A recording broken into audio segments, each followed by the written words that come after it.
He missed the most precious moment of his life, the birth of his own child, because he was too busy showering gifts on his secret lover. Now, a single betrayal ignites a spark that threatens to burn down an empire. The child born into a powerful family suddenly bears an uncertain future as bitterness and hidden agendas swirl. How could he let a moment of selfish desire overshadow a sacred promise? As the baby's name is struck from its own father's inheritance, deceit runs rampant, and family bonds are tested to the limit. Brace yourself for a roller coaster of revelations, regrets, and revenge. Daniel Clarke was not merely wealthy. He was the kind of millionaire whose name, once murmured at a dinner party, would command the entire room's attention. His real estate developments spanned from Beverly Hills to Manhattan, forging a reputation for success so colossal it seemed invincible. Yet no kingdom stands forever, and cracks in Daniel's grand fortress were about to be laid bare. Married to Rachel Mitchell, Clarke, the only daughter of business mogul Thomas Mitchell, Daniel enjoyed near unlimited access to power, money, and influence. Thomas Mitchell was a Wall Street legend who had taken a fatherly liking to Daniel when he first met him as Rachel's fiancé. Perhaps Thomas saw a bit of his younger self in Daniel, charismatic, fearless, always reaching for bigger deals. Over time, though, Thomas began to sense something off about his son-in-law, something hidden beneath that charming smile, a restlessness that refused to be tamed. Rachel was a striking woman, dark hair that cascaded gracefully down her back, hazel eyes that flickered with fiery determination, and an intelligence that could outmaneuver most men in any boardroom. She was used to winning debates, commanding respect, and following her instincts. When she decided Daniel was the one, she never looked back. Their wedding was the event of the season, with paparazzi lurking outside the exclusive Hotel Bel Air, hoping for a snapshot of the newlywed mogul couple. Hollywood stars mingled with business magnates. For a while, their marriage was the talk of the town, two powerhouses forging a future that seemed unstoppable. But as the months stretched into years, Daniel's ambition soared higher, and so did the demands on his time. He was always chasing the next venture, the next big investment, the next sheer chunk of land that could earn him another fortune. Rachel, who had grown up in a world of high standards and relentless competition, understood the drive. Yet she yearned for more than financial successes. She wanted a stable family, children, and a husband who could share her joys and burdens. His unwavering gaze on his cell phone, even during their most intimate dinners, became a silent wedge driven between them. What Rachel did not know, at least not at first, was the reason Daniel's attention seemed even further divided of late Fiona Grayson. Fiona was a marketing executive at a top firm in Los Angeles, smart, strikingly beautiful, and hungry for a taste of the high life. She possessed a certain quality that offered Daniel what he mistakenly believed was freedom. Where Rachel wanted structure and sincerity, Fiona offered impulsiveness and flattery. She laughed at all his jokes, praised his brilliance, and gave him a sense of endless adventure. Their relationship started innocently enough, business dinners under the guise of discussing marketing campaigns. But soon, these meetings turned into stolen weekends away, and flirty texts morphed into something that Daniel rationalized as an escape from the pressures of marriage. Rachel sensed a distance growing, but pregnant with their first child, tried her best to maintain peace. She convinced herself that Daniel was simply anxious about the shift in their lives. After all, fatherhood could intimidate even the most self-assured of men. She vowed to be understanding, to let him navigate his business deals, and to hope that once the baby arrived, Daniel would settle into a new normal. In truth, Daniel's life had become a pendulum swinging between guilt and excitement. He juggled business expansions, fatherly duties in the near future, and the magnetic pull of Fiona. He knew the birth was approaching. He had the date circled in red on his calendar. Yet he had also circled another date, Fiona's birthday, just 2 weeks before the baby's due date. That circle, ironically, was bolder and darker than the one marking the baby's expected arrival. Rachel's pregnancy progressed smoothly, a miracle for which she was grateful. She spent her days organizing a nursery that resembled a fairy tale kingdom, complete with plush chairs and soft lighting. Each detail was chosen with love crib bedding, embroidered with the family crest baby blankets, as soft as the clouds. It became her sanctuary and the physical manifestation of all her hopes for the future. Thomas Mitchell, Rachel's father, was thrilled at the prospect of becoming a grandfather. Though he was known for his steely demeanor in business dealings, he melted at the mention of his soon-to-arrive grandchild. He even set aside part of his estate in trust, a tradition among the Mitchells, ensuring the new baby would have a financial head start. Thomas put the baby's name down on a partial inheritance list, earmarked to become official as soon as the birth certificate was signed. Yet, unbeknownst to Rachel and Thomas, Daniel's mind was somewhere else, somewhere wrapped in Fiona's alluring whisper. Fiona's birthday approached, and she had dropped countless hints about wanting something special. Daniel was torn. His rational side reminded him that his wife was 9 months pregnant and could deliver any day. The fatherly part of him whispered that this was a one-time event that he should never miss. But another part, a reckless, lustful part, couldn't resist the idea of surprising Fiona with a luxurious trip, especially after she teased that she'd never felt truly spoiled in her entire life. As the day neared, Daniel hatched a plan that teetered on insanity. Fiona's birthday fell on a weekend. Rachel's due date was about 2 weeks away, and the doctor had mentioned it could likely go full term. Daniel convinced himself he could slip away for 48 hours, pamper Fiona in Las Vegas, then return to Los Angeles in time for the birth. He reasoned that he had been overcompensating lately, attending every prenatal appointment, bringing Rachel anything she craved, and stockpiling baby supplies. One weekend of indulgence he thought would be forgiven, or better yet, never known if he played his cards right. He booked a private flight to Vegas, reserved the presidential suite at the Bellagio, and planned a celebration that would make headlines if the press ever caught wind. Diamonds, champagne, and the best dining experiences lined up for Fiona's birthday weekend. Meanwhile, Rachel spent her final days preparing for the baby's arrival, certain Daniel would never leave her side. She noticed him packing a small bag, but assumed he was traveling for business. After all, deals waited for no man. She trusted that he would be back well in time.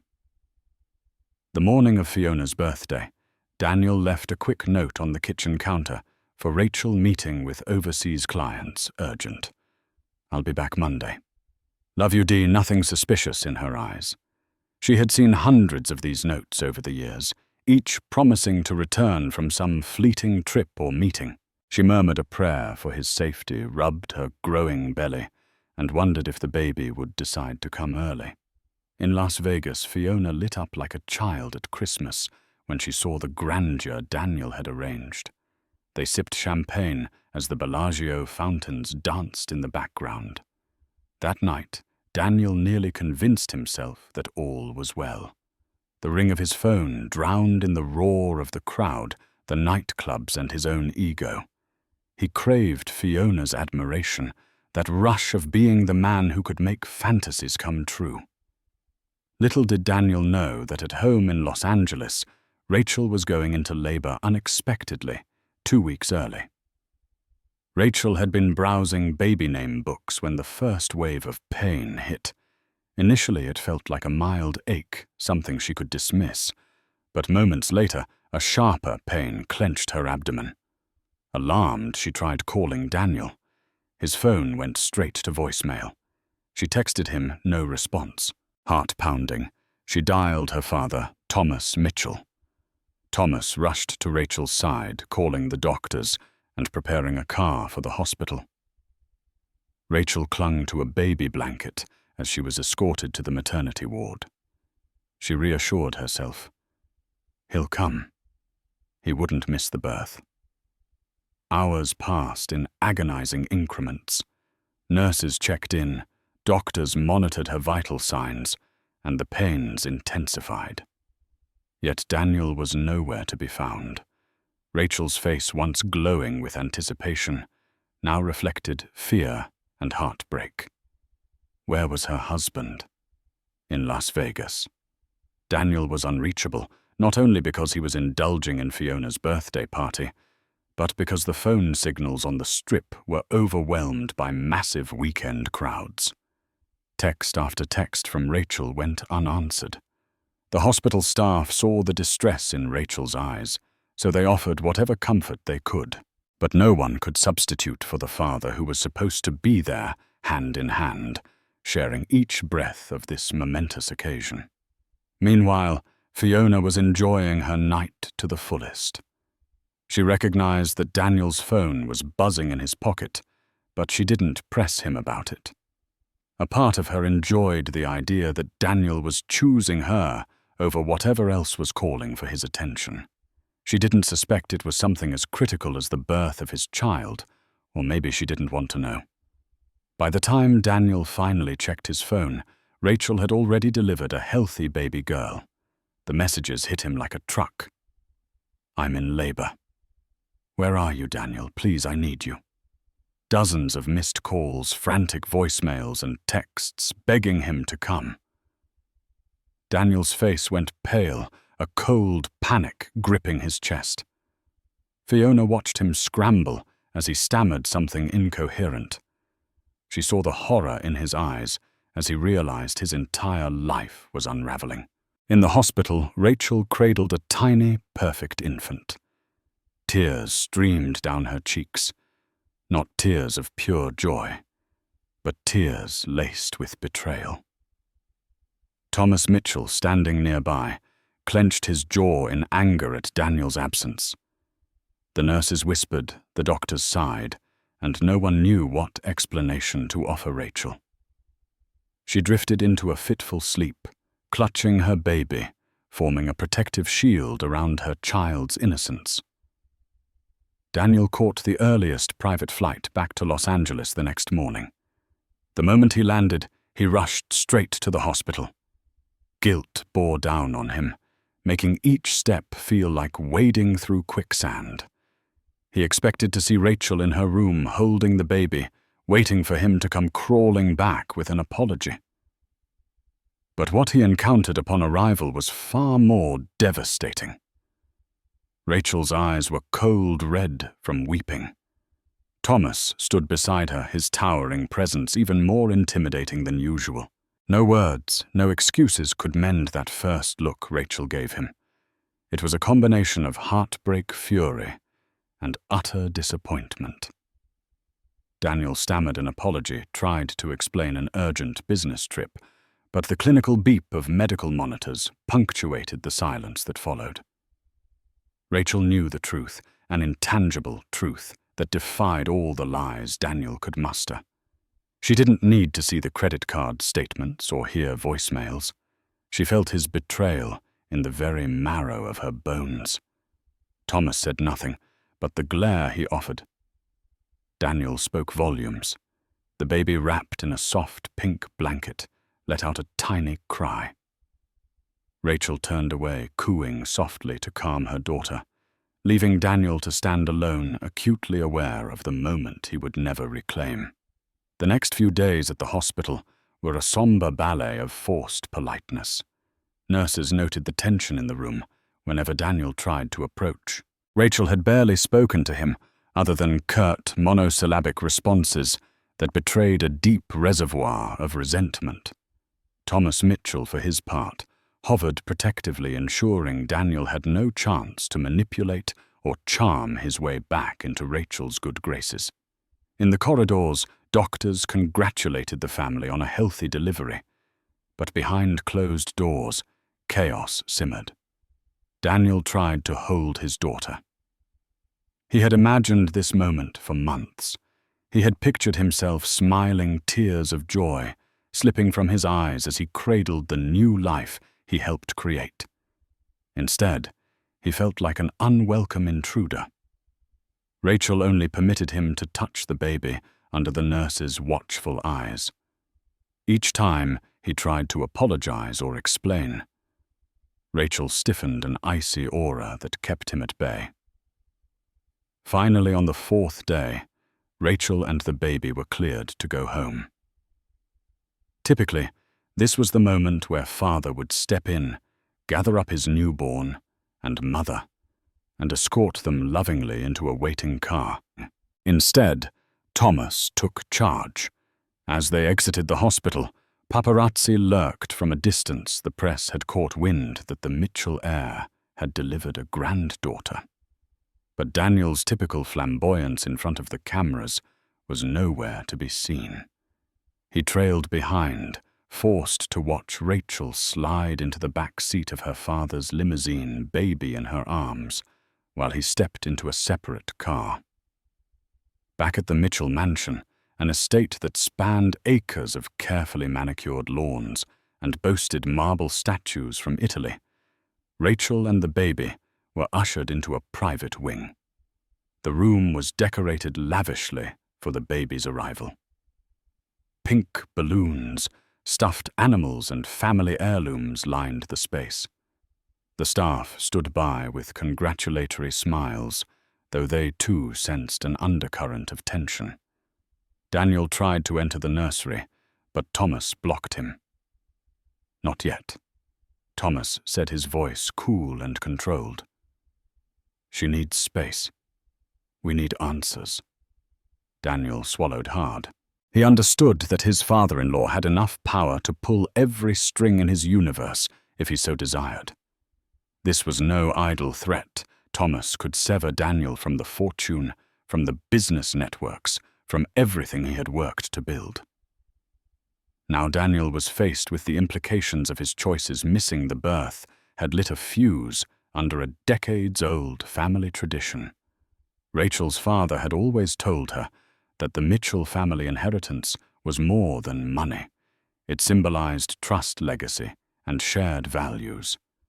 Marrying Daniel, Rachel had believed he embodied the same. That faith was now shattered. Thomas had already begun making calls to the family attorney about adjustments to the inheritance trust. He was prepared to remove Daniel's name entirely from the baby's inheritance documents. That meant Daniel would have no authority, no control over the funds set aside for his own child. In the Mitchell world, that was a grave disgrace akin to being disowned. Inside her private suite, Rachel rocked, her baby tears slipping down her cheeks. She replayed the labor in her mind, the fear she felt, the emptiness when Daniel wasn't there. She wanted to believe there was still hope, that love could triumph. But each time she glanced at her phone, remembering how she begged him to show up, a fresh wave of anger crushed that hope. She told herself, he chose someone else's birthday over the birth of his child.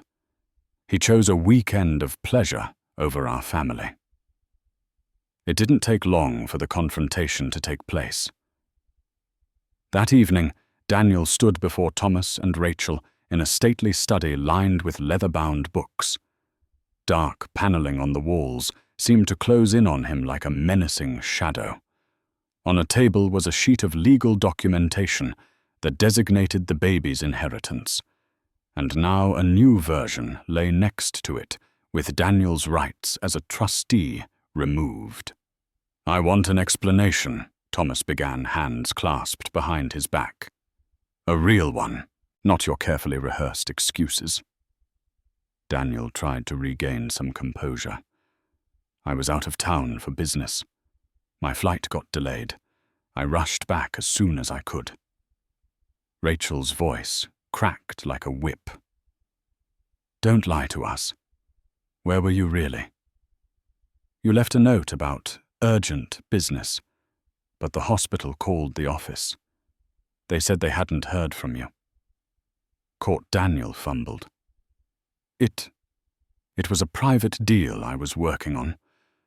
Something that needed a discreet approach. I didn't want to alarm you with details.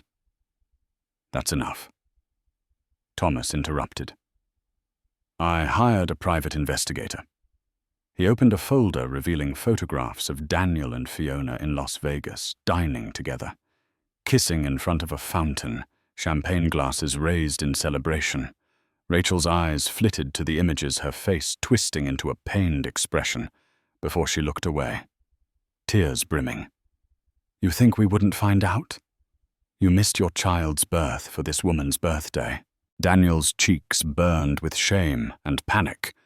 He realized how deep of a hole he had dug himself. Rachel didn't scream. She simply stared at him like a stranger.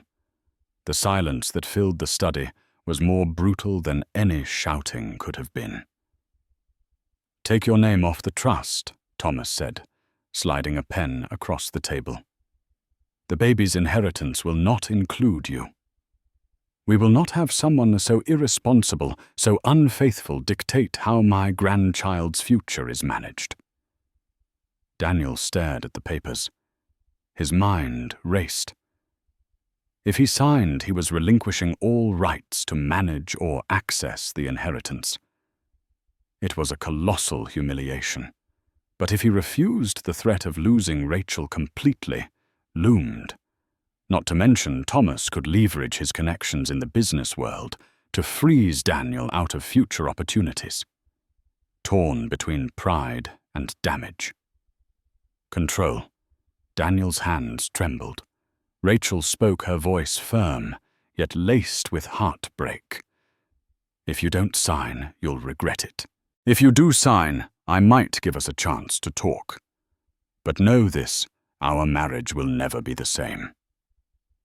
Daniel, eyes downcast, scribbled his signature. The moment the pen lifted from the page, he felt the weight of 1,000 regrets crashing onto his shoulders. Fiona Grayson had spent the previous days in a whirl of confusion.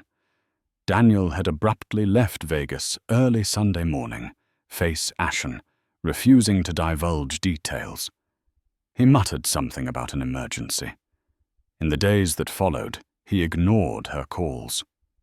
Fiona, not oblivious to the possibility that Daniel was actually married, she had her suspicions, decided to dig for answers. She scrolled through social media, found no direct mention of Daniel's personal life. But a quick internet search revealed who Daniel Clarke truly was. A high-flying real estate mogul, famously married to Rachel Mitchell Clarke of the Mitchell family fortune. Countless articles praised the power couple. Photos of them at charity galas, dressed to the nines, arms entwined in a display of glamour and affection. Fiona realized she was the other woman in the biggest way possible. At first, a wave of fury washed over her. How dare he? He had lied about having a complicated divorce. Then came guilt. Did I help destroy a marriage? An entire family? She recalled the hush in his voice whenever she asked about Rachel, how he'd deflect or claim it was over. Fiona felt trapped in a moral quandary. The lavish attention Daniel gave her, Tripp's jewelry and the sense of being cherished, was overshadowed now by the realization that he missed his child's birth. What kind of man does that? Her phone vibrated. It was a text from Daniel. We need to talk. A million questions flared inside her. Are you leaving your wife? Do you love me? Or was this a fling? She wasn't sure what the truth was anymore, or if she wanted to hear it. When she finally agreed to meet, it was in a quiet restaurant in downtown Los Angeles. No private jets, no ostentatious displays of wealth. Daniel arrived looking haggard, dark circles under his eyes, the usual confidence nowhere to be found. Fiona barely recognized the man, who once basked in his own glow. Before sitting, Daniel gave a small nod, an apology in his body language, if not in words. They sat at a corner booth, each nursing a coffee that grew cold from neglect. Fiona mustered her courage. "Is it true? You're married and your wife just had a baby?" Daniel exhaled slowly, raking a hand through his hair. "Yes." His eyes flickered with shame. "I'm so sorry you got dragged into this. I never intended for it to happen like this." She almost laughed at the absurdity of it all. "Never intended, Daniel, you told me you were separated. That the divorce was almost final." "I thought I could manage it," he said, staring into his coffee cup, unable to meet her gaze. "I was selfish. I never realized it would all collapse so spectacularly." Fiona's voice grew quiet. "You missed your child's birth to celebrate my birthday. I can't wrap my head around that." She paused, letting the statement linger thick with guilt. "I don't want to be known for that, Daniel." He reached out to place a hand over hers, but she pulled back. She noticed the desperation in his eyes. "I've lost a lot," he said. "Rachel kicked me out of the house. I've been staying in a hotel. Her father is making changes to the inheritance. I need to set things right." Fiona shook her head. "I never asked you to do any of this. I can't be the cause of breaking up your family. Whether you want to save your marriage or not, that's on you. But I'm not going to be part of more lies." She stood up, voice resolute. "We're done, Daniel. If you want to talk in the future, I need to see that you're not half in or half out of your marriage. But right now, it seems like you don't even know what you want." She turned to leave, each step echoing the weight of finality.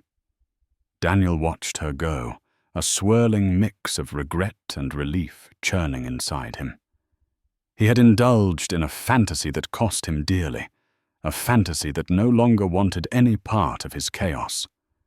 Now he stood at a crossroads, forced to face the consequences of every lie he had told, every vow he had broken. In the weeks that followed, Daniel tried to pick up the shattered pieces of his life. Rachel moved back into the Mitchell estate with their baby girl, whom they had named Lily, while Daniel stayed at a luxury hotel near his office. He spent his days oscillating between heartbreak and denial. Work offered little solace. Rumors spread that he was in the midst of a scandal. Associates whispered about a mistress and a missed birth, each retelling tinged with judgment. Thomas Mitchell remained stone-faced in all business dealings with Daniel. He refused to speak about anything other than official matters, and even then it was strictly minimal. At one point, an urgent land deal came up that required both men's signatures. They sat across the conference room table, lawyers present. Daniel tried to engage Thomas in conversation, to express remorse or negotiate some personal truce, but Thomas's curt nods and cold stares said it all. Rachel kept contact with Daniel, limited to text messages about Lily's well-being, medical checkups, scheduling visits, nothing more. In their marriage, an emotional chasm had formed, one that threatened to be unbridgeable. During a supervised visit at the estate, Daniel held Lily in his arms for the first time. A surge of paternal love coursed through him, followed swiftly by guilt. He saw the infant's delicate features, the soft tuft of hair, the tiny fingers curled around his thumb. He realized too late that no mistress's birthday could ever measure up to this moment.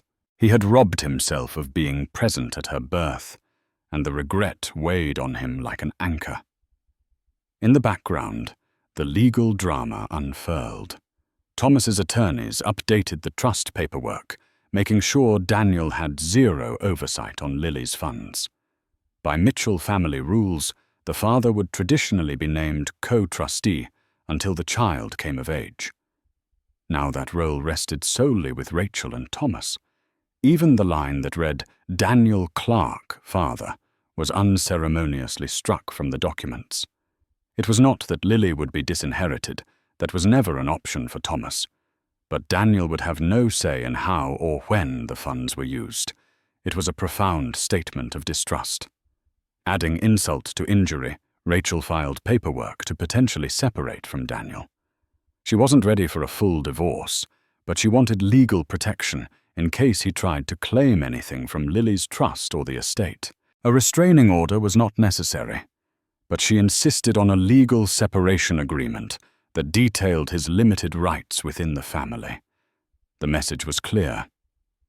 He might be Lily's father by blood, but any involvement in her financial or personal decisions would be entirely at Rachel's discretion. When Daniel first received the papers at his hotel, he felt his stomach twist. He had always believed he would be at the helm of his child's future, guiding her, protecting her. Now he stood outside that circle of trust, shut out by his own reckless choices.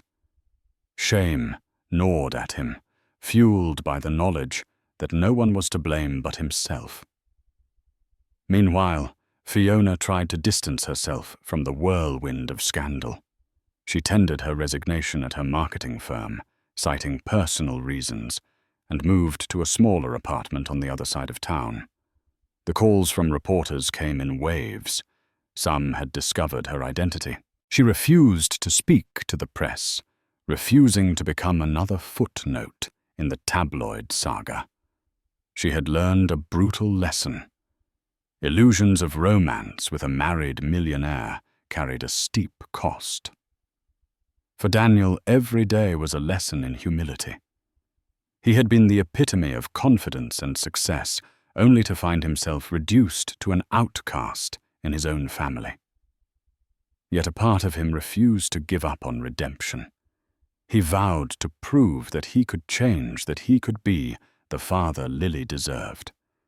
Whether Rachel would ever trust him again was another question altogether. Months passed, and Lily grew into a bright-eyed infant with a charming smile. Rachel devoted her life to caring for her daughter, determined to shield her from the drama that had consumed her parents.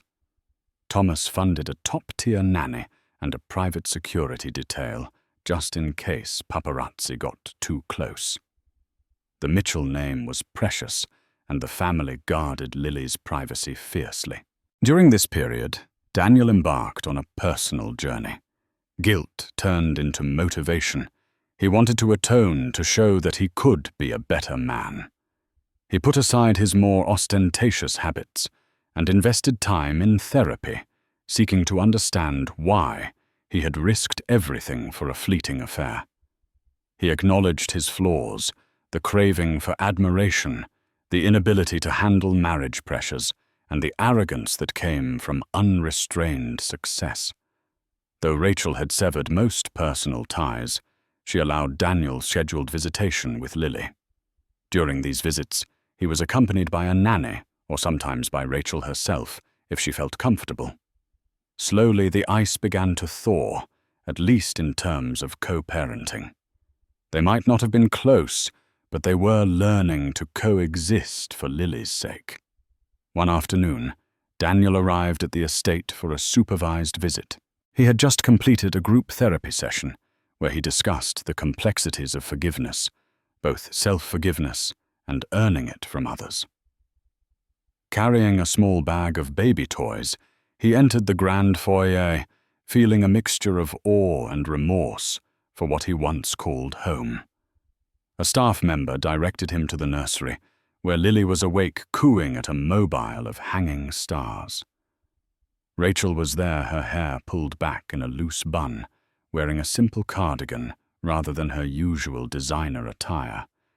She looked tired, but content motherhood giving her a soft glow. Daniel knelt beside Lily's crib. The baby flashed a gummy smile, instantly melting his heart. "Hey, little one," he whispered, offering her a plush toy. Lily reached out, grabbing Daniel's finger. An electric jolt of paternal love coursed through him. It struck Daniel that Lily was the purest reflection of what he and Rachel had once shared, a love that was genuine before it got twisted by ambition and betrayal. Rachel observed them for a moment, her expression unreadable. "She's been doing well," she said softly, starting to try to roll over. "The doctor says she's healthy and on track." Daniel nodded. "That's good. Really good." He hesitated, his next words carefully chosen. I'm making changes, Rachel. I've been going to therapy. I've been trying to." Rachel held up a hand. "I don't want excuses, Daniel. If you're changing, let your actions speak for you." "I understand," he said, breath catching in his throat. "I'm not expecting anything from you. I know trust isn't something you can just rebuild overnight." She stared at him, her gaze softening slightly. "I appreciate that. And for Lily's sake, I do hope you keep going on this path. But don't confuse that with us reconciling. You need to earn that trust every day, if it's even possible to earn it back at all." Despite the cold reality of her words, Daniel felt a flicker of hope. Rachel's bitterness had tempered. She still hurt, still felt betrayed, but she was no longer determined to freeze him out completely. In that tiny flicker of warmth, Daniel found his resolve to become the father Lily needed, and perhaps, someday, the husband Rachel once loved. Not all attempts at redemption happen in a vacuum.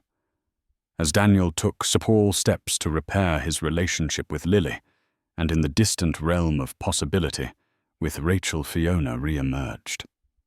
Several months of silence had made Daniel think she had moved on entirely, but that assumption shattered when he saw an email from her in his inbox. Its subject line read, "Need to talk urgent." A flurry of emotions stormed through him: fear, guilt, curiosity. He knew he owed Fiona an apology for dragging her into his mess, but the urgency of her tone unsettled him. He replied, and they agreed to meet at a quiet cafe near downtown. As soon as Fiona walked in, Daniel noticed changes. She looked thinner, her eyes carrying the weight of worry. The confident glow she once exuded was replaced by tension. He stood to greet her, but she offered a quick nod, skipping pleasantries. They sat across from each other, steam rising from untouched cups of tea. Fiona spoke first. "I'm not here to rekindle anything," she began. "Let's get that straight. But you need to know, there are some rumors circulating in my old firm about a potential lawsuit, something about hush money. I wanted you to hear it from me." Daniel frowned, confusion evident. "Hush money? What does that have to do with me?" She sighed. "Remember how you used the company's resources to plan my birthday trip? You asked me to book certain things under a marketing budget. The rumor is that your father-in-law, Thomas Mitchell, discovered the paper trail. My former boss told me the Mitchell family might be building a case to show you misused funds and possibly defrauded Mitchell Enterprises, since you had some shared ventures with them." Daniel's stomach dropped. He knew that some of the business deals he had orchestrated overlapped with Mitchell's finances. If Thomas had discovered that Daniel used company funds for personal affairs, it could be used against him in court. Potentially, it could lead to criminal charges, or at the very least, civil suits that would wipe out his assets. He rubbed his temples, tension pounding behind his eyes. "I wasn't thinking clearly back then. I never thought Thomas would dig that deep. If there's a lawsuit, it's not just about me. It could damage the entire enterprise." Fiona shrugged, sympathy flickering in her gaze. That's not my concern anymore, Daniel. I wanted you to know before you get blindsided. I've moved on from the firm, but the rumors are swirling. And if I'm subpoenaed, I have to tell the truth. The wave of panic in Daniel's chest expanded. He imagined the humiliation of a public lawsuit, the final blow to his already fractured reputation. He also knew how relentless Thomas Mitchell could be when he set his mind on revenge. There was only one solution he could think of to come clean to Rachel and Thomas fully before they made a move. Better to face the storm than wait to be struck by lightning. "Thank you," he said quietly. "I appreciate you warning me." He swallowed hard, forcing himself to ask, How are you otherwise?" She gave a short laugh, tinged with sadness. "You mean after learning I was the other woman who helped ruin a marriage?" "I'm coping. Working freelance, trying to rebuild my life. For what it's worth, I'm sorry for everything that happened." He nodded, shame burning his cheeks. "I am too," he whispered. "I hope you find peace." They parted ways, the past swirling between them like a ghost. Daniel left the cafe, mind racing. He recalled how he had tried to bury evidence of the Vegas trip under marketing expenses and client entertainment accounts. At the time, it seemed like a small, inconsequential thing, a perk of being at the top. But now, those small deceptions threatened to unravel the fragile stability he was fighting to keep. Daniel had a choice to make: confront Thomas, or wait to be devoured by the man's wrath. After all, he still had a chance. No one knew how far Thomas had gone, or if the rumors were just that rumors. But given Thomas's clear distrust, Daniel guessed that the older man would not let a single misdeed slide. That night, Daniel stared out of the window of his hotel suite. The city lights glittered, mocking him with their distant shimmer. He picked up his phone, drafting a text to Rachel. "We need to talk. This is urgent. Please meet me tomorrow. I'll bring the documentation." A bead of sweat trickled down his temple as he hit send. Whether or not she agreed, Daniel planned to march into the Mitchell estate the next day. He was done running from consequences. Much to Daniel's surprise, Rachel responded to his text. She agreed to a meeting on the condition that it would happen at Thomas's office in downtown LA, rather than at the family estate. Daniel arrived early, armed with a folder of financial records, bank statements, and emails, anything to prove he wanted to come clean. Rachel showed up minutes later, Lily in a baby carrier, and Thomas in tow. The tension was palpable.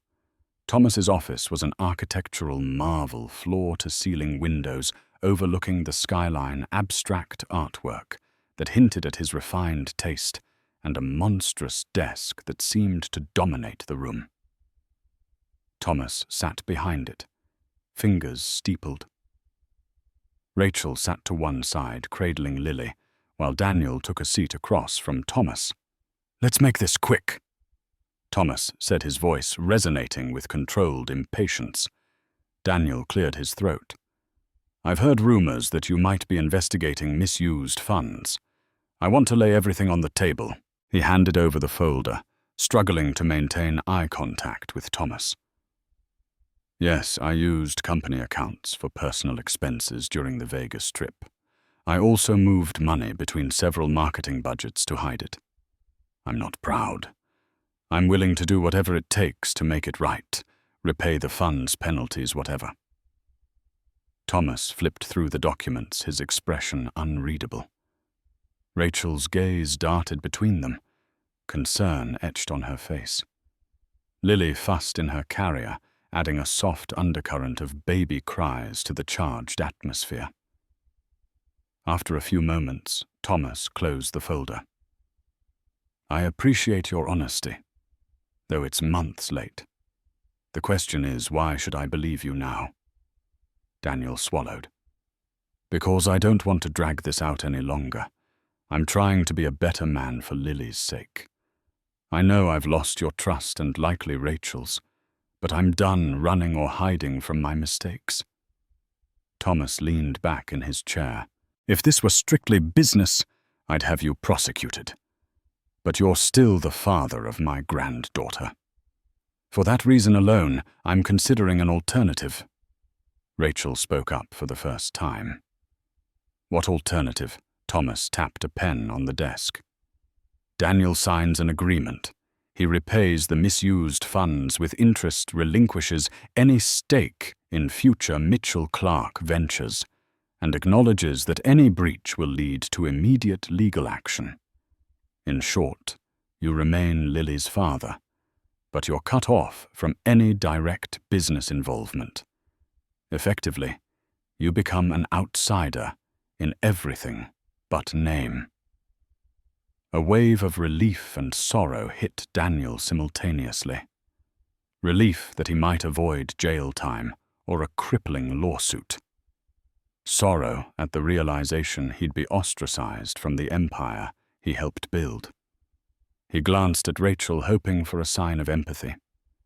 Her face was stoic, but he noticed the tight grip of her hand around Lily's carrier handle, the subtle trembling of her lips. "I'll do it," Daniel said at last, voice trembling. "I'll sign whatever you need. I just want a chance to stay involved in Lily's life." A flicker of surprise crossed Thomas's face, as though he hadn't expected Daniel's compliance so readily. "Then so be it. I'll have the paperwork drawn up." He moved his gaze to Rachel. "That leaves us with the question of your marriage." Silence descended. Rachel took a deep breath, her eyes damp. "I need time," she whispered. "This is all too much. But I won't keep Lily from her father if he's genuinely trying." In that moment, Lily let out a tiny wail, as if expressing her own discomfort at the tense environment. Rachel lifted her, gently cooing to calm her. Daniel's eyes filled with tears he fought to contain. Here they all were, battling over the aftermath of his betrayal, while their innocent child was caught in the middle. Thomas lifted a brow. "We'll give you time, Rachel. But make no mistake, if Daniel steps out of line again, I'll unleash every legal hound at my disposal." "Is that clear?" "Yes, sir," Daniel murmured. He felt hollow. Even though he had avoided the worst legal repercussions, he realized how fragile his standing was, how he teetered on the edge of total ruin. A month later, Daniel finalized the agreement that severed his official ties to the Mitchell empire. He repaid the misappropriated funds, draining much of his personal savings. Though financially bruised, he was not bankrupt, maintaining a modest portfolio of independent real estate ventures. His penthouse living was traded for a more subdued condo, where he lived alone, away from the glare of paparazzi. Every other weekend, Daniel visited Lily at the Mitchell estate, or sometimes took her to the park under Rachel's cautious supervision. He cherished those visits, learning how to be present, how to feed her a bottle burp her gently, and rock her to sleep. Each giggle or gurgle Lily made carved deeper into his heart, reinforcing his determination to never abandon her again. Meanwhile, Rachel wrestled with her conflicting emotions. She still felt a persistent ache whenever she thought about the hospital room waiting for Daniel in vain. Yet, seeing him with Lily brought pangs of the old affection she once felt. She observed how Daniel's eyes sparkled when Lily cooed how gentle he was when he read her bedtime stories. The man who had once been absent was now consistently present, but trust was like a shattered mirror. Even if pieced together, the cracks remained visible. Thomas maintained a watchful distance. He allowed Daniel access to Lily, but refrained from personal interaction. He made it clear He was only doing this for his granddaughter's well-being. Any illusions Daniel might have harbored about earning back Thomas's respect were quickly dispelled by the older man's stony demeanor. One afternoon, Rachel found herself alone with Daniel Lilly napping in her crib. They sat in the living room, the silence thick. Eventually, Rachel spoke, her eyes fixed on a family portrait taken at their wedding. "Did you ever love me, Daniel? Or was it just convenience marrying the Mitchell heiress?" He met her gaze, pain etched across his features. "I loved you, Rachel. I swear I did. Part of me still does. But I got lost, caught up in ambition's success, the temptation of feeling wanted elsewhere. I was an idiot." She looked away, tears brimming. "I've been replaying everything in my mind. The times you came home late, the business trips you said you had to take. I can't help but wonder how many of them were really with her." Daniel's throat tightened. "Not all, I promise. But some, yes. I'm not going to lie anymore." Her voice trembled. "It hurts more than you'll ever know." He reached out tentatively, covering her hand with his. "I understand if you can't forgive me, if you never want to be with me again. But I'm here, for Lily, and if there's ever a chance, I'm here to make things right." Rachel swallowed hard, letting his hand remain for a moment before pulling away. "I don't know if I can trust you, but I can see you're trying. Let's just take it one day at a time."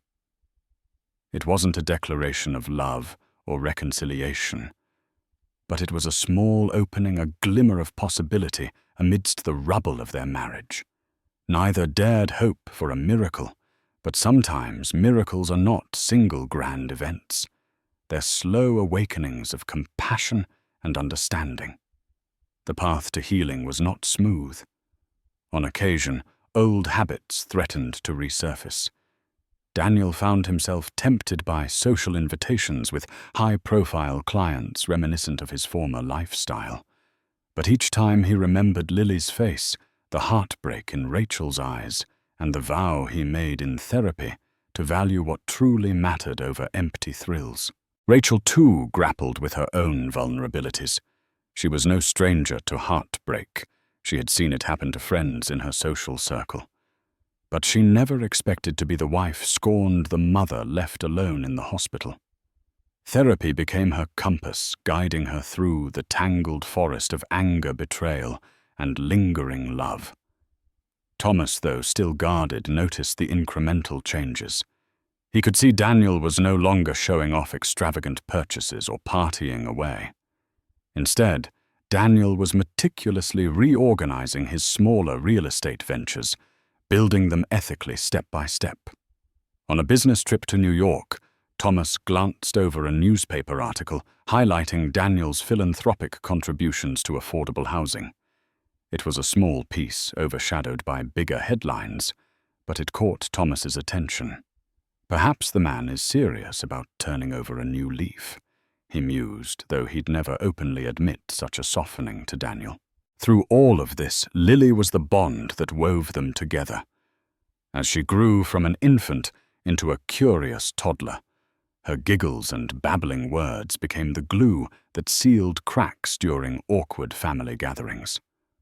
On Lily's first birthday, Rachel decided to hold a small party at the Mitchell estate, inviting only close friends and family.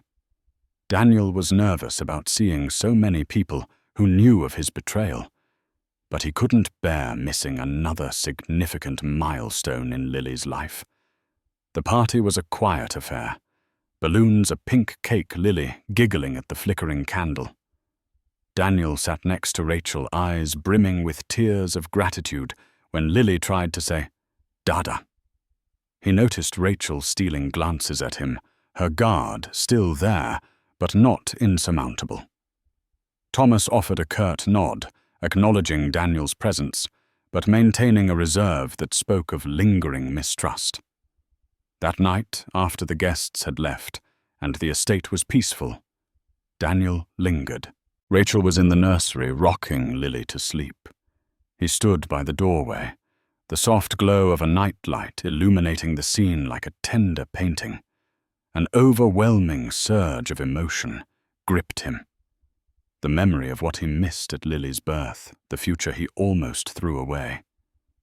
When Rachel laid Lily in her crib, Daniel spoke quietly, not wanting to disturb the sleeping child. "Thank you for letting me be here, for not shutting me out completely." She turned arms, folded her gaze uncertain. "I couldn't do that to Lily. She deserves a father who's present." He nodded. "I know, and I'm trying to be that father. I'm also hoping in time, maybe." He trailed off, not daring to finish the sentence. Rachel's expression softened just a fraction. "I see the changes, Daniel. I won't deny it's impressive. But I'm still scared. The pain, it's still there." He stepped closer, his voice gentle. "I'll keep showing up, Rach. Every day. I promise." She closed her eyes for a moment, then opened them, exhaling a trembling breath. One day at a time, she repeated. It was a mantra they'd both have to live by, recognizing that the road to redemption is as long as it is winding. Several more months passed, and Daniel's efforts to rebuild trust began showing subtle signs of progress, while Rachel remained guarded, and Thomas kept Daniel's name off any financial documents tied to Lily. Life slowly settled into a tentative rhythm, but then came a jolt. Thomas Mitchell fell seriously ill. It started with chest pains he brushed off until he collapsed during a board meeting. At Cedars-Sinai, doctors discovered severe coronary artery blockages. Surgery was needed, risky at his age. Rachel, devastated, rushed to the hospital, clutching Lily. Despite everything, Daniel joined her, sitting through the long hours of surgery, with a silence born of guilt and shared concern. The operation succeeded, but the prognosis was fragile. Rachel visited daily with Lily, trying to uplift Thomas's spirits. One afternoon, Thomas asked to speak with Daniel alone. Pale but sharp-eyed, Thomas didn't mince words. "You've changed," he said. "Not enough for full trust, but enough that Lily might benefit from having your name on her inheritance papers." Daniel blinked. "I don't expect I'm not reinstating you as trustee," Thomas cut in. "But should anything happen to me, I don't want legal chaos. Lily deserves clarity." The concession shocked Daniel. For months, he'd accepted his exclusion. Yet this having his name acknowledged again meant something deeper than just legal status. "I'm honored," Daniel said quietly. "But only if Rachel agrees." "She will," Thomas replied. "She sees what I see. Just know one slip and your name's off again." In the hallway, Rachel met Daniel's eyes as he explained. She was quiet, then nodded tearfully. "Lily deserves both her parents. If Dad believes you've earned this, I won't object." No reunion was promised, no forgiveness rushed. But in a sterile hospital corridor, beneath flickering fluorescent lights, a door cracked open just enough to let healing in. The legal process to restore Daniel's name to Lily's inheritance moved forward quietly. Rachel added protective clauses Daniel would have no unilateral control. He agreed without hesitation, knowing trust had to be earned, not assumed. Weeks later, the documents were finalized. In Thomas's study, now dim with age and recovery, they held a small signing. Rachel signed first, then passed the pen to Daniel. As his name reappeared in official ink, Daniel felt a rush of humility and responsibility. Afterward, Rachel left to check on Lily, but Thomas motioned for Daniel to stay. "This is for Lily," he said, his voice worn. "But redemption isn't a one-time act. It's daily work. Daniel nodded. Thank you for letting me try. Thomas leaned back, weary but resolute. Daniel stepped out of the room with a heart heavier not with burden, but with purpose. In the months that followed, Rachel and Daniel co-parented with increasing grace. They weren't a couple, but they functioned as a family defined not by titles, but by presence and intent.